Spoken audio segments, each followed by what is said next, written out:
difference between IELTS and PTE.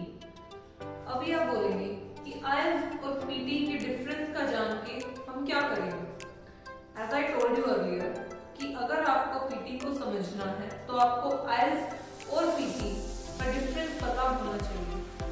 The reason for that is कि कुछ students IELTS से PTE में switch करते हैं और कुछ ऐसे होते हैं जो पहले PTE और IELTS दोनों की नॉलेज लेते हैं, उसके बाद डिसाइड करते हैं कि हमें PTE करनी है या IELTS करनी है. तो प्रॉब्लम कहाँ आती है स्टूडेंट्स को? वो IELTS वाले रूल्स अप्लाई करने की कोशिश करते हैं PTE के अंदर, तो उससे होता क्या है, उनका बैंड स्कोर जो है वो डिक्रीज हो जाता है. तो आज की वीडियो आप सभी के लिए है जो कंफ्यूज हो जाते हैं IELTS और PTE के बीच में. तो आई होप कि आज की वीडियो में आपके सारे डाउट्स क्लियर हो जाएंगे. तो the first main difference between IELTS and PTE is integrated task. सबसे पहला और इम्पोर्टेंट डिफरेंस, इंटीग्रेटेड टास्क. अब what do you mean by integrated task? Integrated task क्या होते हैं? वो टास्क जो अपने सेक्शन के साथ साथ दूसरे वाले सेक्शन में भी मार्क्स की कंट्रीब्यूशन करते हैं. सपोज करो मैंने रीड अलाउड का एग्जांपल उठा लिया स्पीकिंग के अंदर से. अपनी अपकमिंग वीडियो में मैं आपको डिटेल में बताऊंगी इन सभी टास्क के बारे में. तो रीड अलाउड क्या होता है? रीड अलाउड के अंदर हमारा एक पैराग्राफ गिवन होता है. पैराग्राफ को हमें रीड करना होता है और उसके बाद बोलना होता है. तो इसमें रीडिंग और स्पीकिंग दोनों चीजें हुई. रीडिंग और स्पीकिंग हुई तो जो मार्क्स की कंट्रीब्यूशन है वो कहाँ होगी? रीडिंग के अंदर भी होगी और स्पीकिंग के अंदर भी होगी. तो ये डिफरेंस है पहला IELTS और PTE के बीच में कि इंटीग्रेटेड टास्क होते हैं PTE के अंदर, बट IELTS में ऐसा कुछ नहीं होता. उसमें इंडिविजुअली स्कोरिंग की जाती है. इसमें इंटीग्रेटेड टास्क होते हैं तो एक प्लस पॉइंट है कि अगर हम किसी सेक्शन में वीक है तो दूसरे सेक्शन से मार्क्स की कंट्रीब्यूशन हो जाएगी और हमारा स्कोर एनहांस हो जाएगा. Now second one is negative marking. Negative marking. IELTS के अंदर नेगेटिव मार्किंग नहीं होती बट PTE के अंदर नेगेटिव मार्किंग होती है. अब किस किस टास्क के अंदर होती है? एक मल्टीपल चॉइस क्वेश्चंस के अंदर होती है, मल्टीपल आंसर्स में, चाहे वो रीडिंग के हो चाहे वो लिसनिंग के हो, और एक हाईलाइट इनकरेक्ट वर्ड के अंदर होती है. अब अगर मैं हाईलाइट इनकरेक्ट वर्ड की बात करूं, हमें इसके अंदर करना क्या होता है? हमें इनकरेक्ट वर्ड्स को सिलेक्ट करना होता है.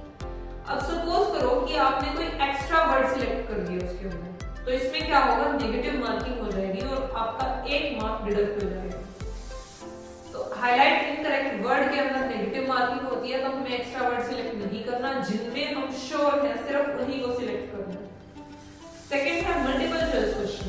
मल्टीपल चॉइस क्वेश्चन में क्या होता है? सपोज करो एक क्वेश्चन के 2 आंसर हैं, आपने सिलेक्ट किए 2, उसमें से एक आपका सही है एक गलत है, तो होगा क्या? आपको 0 नंबर मिलेंगे.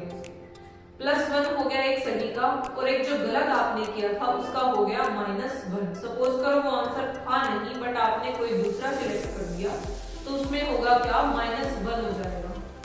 तो मैं आपको यही सजेस्ट करूंगी कि मल्टीपल चॉइस क्वेश्चंस के अंदर आपने एक्स्ट्रा सिलेक्ट नहीं करना अपनी तरफ से, जिसमें आप श्योर हो सिर्फ वही. आपको सजेस्ट करूंगी कि सिर्फ आप एक ही सिलेक्ट करो, एक से ज्यादा नहीं. अगर आप 100% श्योर हैं तो आप उससे ज्यादा सिलेक्ट कर सकते हैं, नहीं तो आप सिंगल को सिलेक्ट कीजिए जिसमें आप 100% श्योर हैं. उसके अलावा आपको एक्स्ट्रा सिलेक्ट करने की जरूरत नहीं है क्योंकि नेगेटिव मार्किंग होगी और आपका मार्क्स डिडक्ट हो जाएगा. तो negative marking multiple choice question, multiple answer और हाईलाइट इनकरेक्ट वर्ड के अंदर होती है. IELTS में ऐसा कुछ होता नहीं. Now the third one is important task. IELTS के अंदर हमारे सभी टास्क इंपॉर्टेंट होते हैं, सभी सेक्शंस इंपॉर्टेंट होते हैं.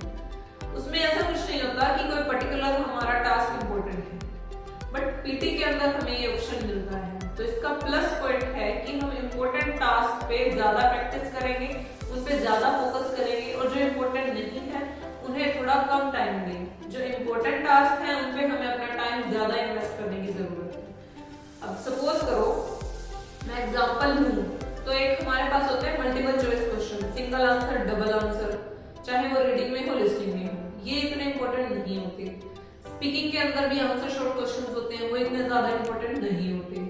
राइटिंग में दोनों चीजें इंपॉर्टेंट होती है, समराइज रिटन टेक्स्ट भी और राइट एसे भी। लिसनिंग के अंदर वही चीज कि बाकी सारी चीजें इंपॉर्टेंट हैं, लेकिन मल्टीपल चॉइस क्वेश्चंस को छोड़ के और सिलेक्ट मिसिंग वर्ड और हाईलाइट करेक्ट समरी, ये सब चीजें इतनी इंपॉर्टेंट नहीं है। तो हम इन पे कम प्रैक्टिस भी करेंगे तो हमारा काम चल सकता है। तो एक प्लस पॉइंट है कि हमें इंपॉर्टेंट क्वेश्चंस का पता चल जाता है, तो हम उस पर ज्यादा फोकस करें और ज्यादा प्रैक्टिस करें। एक हमारे पास क्या चीज होती है, the last one is synonyms. बच्चे आइल्स के अंदर सिनोनिम्स वगैरह सीख के आते हैं, पीटी में वही चीज करने की कोशिश करते हैं, सिनोनिम्स ढूंढो चीजों के, बट पीटी में ऐसा कुछ नहीं होता। पीटी में अगर हम extra words, hi fi words use करेंगे तो मार्क्स की डिडक्शन हो सकती है, बट आइल्स में ऐसा कुछ नहीं होता। तो जितना सिंपल हम पीटी के अंदर रहेंगे, जितना सिंपल वर्ड्स को यूज करेंगे, उतना ही ज्यादा जो है हमारा स्कोर एनहांस होगा। आई होप आपके आइल्स और पीटी से रिलेटेड सारे डाउट्स क्लियर हो गए होंगे।